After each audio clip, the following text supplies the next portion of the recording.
la chair crue et la peau les couvrit par-dessus. Mais il n'y avait point en eux d'esprit. Il me dit, prophétise et parle à l'esprit. Prophétise, fils de l'homme, et dis à l'esprit, ainsi parle le Seigneur, l'Éternel. Esprit, viens de quatre vents, souffle sur ces morts et qu'ils revivent. Je prophétisais selon l'ordre qu'il m'avait donné, et l'Esprit entra en eux. Ils reprirent vie, et ils s'étèrent sur leurs pieds. C'était une armée nombreuse, très nombreuse. Il me dit, fils de l'homme, ces eaux, c'est toute la maison d'Israël. Voici, ils disent, nos eaux sont desséchées, notre espérance est détruite, nous sommes perdus. Prophétise donc, dis et dis-leur, ainsi parle le Seigneur, l'Éternel, voici, j'ouvrirai vos sépulcres, je vous ferai sortir de vos sépulcres, ô peuple, et je vous ramènerai dans le pays d'Israël, et vous saurez que je suis l'Éternel lorsque j'ouvrirai vos sépulcres, et que je vous ferai sortir de vos sépulcres. Ô mon peuple, je mettrai mon esprit en vous, et vous vivrez. Je vous rétablirai dans votre pays, et vous saurez que moi, l'Éternel, j'ai parlé et agi, dit l'Éternel. Amen. Amen. Pour acclamer pour la parole de Dieu. Est-ce que nous pouvons vraiment acclamer pour la parole de Dieu? Alléluia. Je sais que pas mal d'entre nous ont déjà expérimenté ce chapitre de Ézéchiel.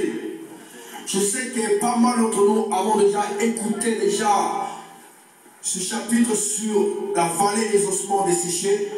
Mais ce soir, je vais t'apporter une parole qui est spécifique, rien que pour toi.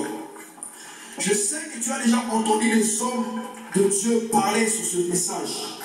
Je sais que tu as déjà entendu les hommes de Dieu prêcher sur Ézéchiel 37. Mais ce soir, je crois que poussé par l'Esprit de Dieu, tu vas l'entendre d'une autre manière. Parce que l'Esprit de Dieu est un esprit de régénération. La Bible déclare, dit au chapitre 37, au verset 1, Ézéchiel est en train de témoigner ce qu'il est en train d'expérimenter avec l'Éternel. Il dit, la main de l'Éternel fut sur moi et me transporta en esprit. La main de l'Éternel fut sur moi et me transporta en esprit. Ézéchiel est en train de réaliser la dimension du mal qu'il a saisi. Ézéchiel est en train de voir une main se tenir au-dessus de lui. Frères, sœurs, la main a deux capacités. Elle a la capacité de toucher et elle a la capacité de saisir. La main a deux capacités. Soit elle peut te toucher et soit elle peut te saisir. Et Ézéchiel est en train d'expérimenter qu'une main le saisit. Et dans une main, la main est composée de 5 doigts. Et le chiffre 5 est le chiffre de la grâce. Le chiffre 5 est le chiffre de la faveur. Ézéchiel est en train de témoigner que la main de l'Éternel est sur lui. Frère, sœur, combien sommes-nous en train de dire que nous sommes des enfants de Dieu? Combien sommes-nous en train de déclarer que nous sommes fils et filles du royaume? Combien sommes-nous en train de nous frapper la poitrine en disant que nous marchons avec Dieu? Dieu est avec nous. Si réellement Dieu est avec nous, si réellement la main de Dieu est avec nous, on le constatera. Parce que là où Dieu passe, Dieu laisse des traces. Partout où Dieu est passé, Dieu a toujours laissé des symboles ou des traces seulement témoignant sa présence ou témoignant son passage. Personne ne peut dire que j'ai rencontré Dieu et que Dieu n'ait rien fait dans sa vie. Personne ne peut dire que Dieu m'a parlé, Dieu m'a touché et que nous ne puissions pas constater les fruits. Si Dieu t'a touché, si Dieu t'a saisi, effectivement, nous allons constater qu'il y a quelque chose d'extraordinaire ou quelque chose d'inhabituel. Pour ceux qui te connaissent, bien sûr. Ézéchiel dit, la main de l'Éternel fut sur moi et me transporta en esprit. Transporter en esprit, c'est l'image du réveil spirituel. C'est l'image du révolutionnement spirituel. Dieu transporte Ézéchiel en esprit pour le faire voir une vallée. Et nous sommes toujours dans la continuité de notre message sur la destinée. Si je dois prendre cela dans le cadre évangélique, que la vallée est l'image du monde et les eaux est l'image d'Israël.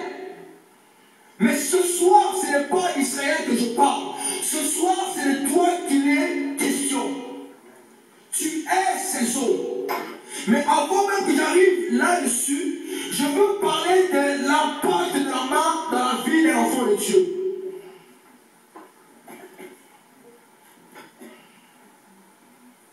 Alléluia. Alléluia. La Bible nous dit une chose. Que Ézéchiel est en train d'expérimenter une main puissante. Une main invisible. Ézéchiel est en train de voir la paume de la main de l'Éternel le saisir. Frère, ma soeur, lorsque la main de Dieu est sur toi, lorsque la main de Dieu se pose sur toi, lorsque réellement Dieu pose sa main sur toi, il y a 5 choses qui se manifestent dans nos vies. Il y a 5 choses qui se produisent dans nos vies. Si la main de Dieu est sur toi, premièrement, les gens vont constater quelque chose de mystérieux. Jésus est en train de dire à Nicodème que pour entrer dans le royaume de Dieu, il faut naître de nouveau. Cela a dépassé l'entendement de Nicodème alors qu'il était un docteur de la loi, alors qu'il était un homme qui connaissait la Torah, qui méditait la Torah, qui annonçait la loi de Dieu. Jésus lui dit que pour voir le royaume de Dieu, il faut naître de nouveau. Il dit pour voir. Nicodème n'a pas compris. Jésus m'a encore aidé. Il a dit non, bon, pour rentrer maintenant dans le royaume de Dieu, il te faut naître d'eau et d'esprit. Parce que tu peux voir le royaume et ne pas rentrer dans Moïse. Mais nous avons enseigné grâce quand même, à côté de lorsqu'il y a eu la transfiguration. Alléluia. Moïse est rentré à la terre promise. Pour ne trompe pas. Sur la montagne de la transfiguration, Moïse était là. Alléluia. Moïse, Élie et Christ. Ce n'était pas en dehors de Canaan à Canaan. Alléluia. La Bible déclare que la main de l'Éternel fut sur Ézéchiel. La première des choses qui se fera constater, c'est un changement. Bien aimé, combien sommes-nous à avoir expérimenté la visitation de Dieu? Combien sommes-nous à avoir expérimenté la droite et triomphante de l'Éternel? Combien sommes-nous à avoir expérimenté la puissante main de Dieu? Mais combien sommes-nous restons toujours les mêmes? Combien sommes-nous restons toujours les mêmes? Nous devenons des historiens à l'église. Nous devenons des personnes qui racontent des histoires. Oui, j'ai expérimenté. Oui, Dieu m'a touché. Oui, Dieu m'a fait. Oui, mais présentement, Dieu est un Dieu du présent. Il a dit à Moïse, mon nom est je suis. Il a dit jusqu'à présent, mon Père agit et moi aussi, j'agis.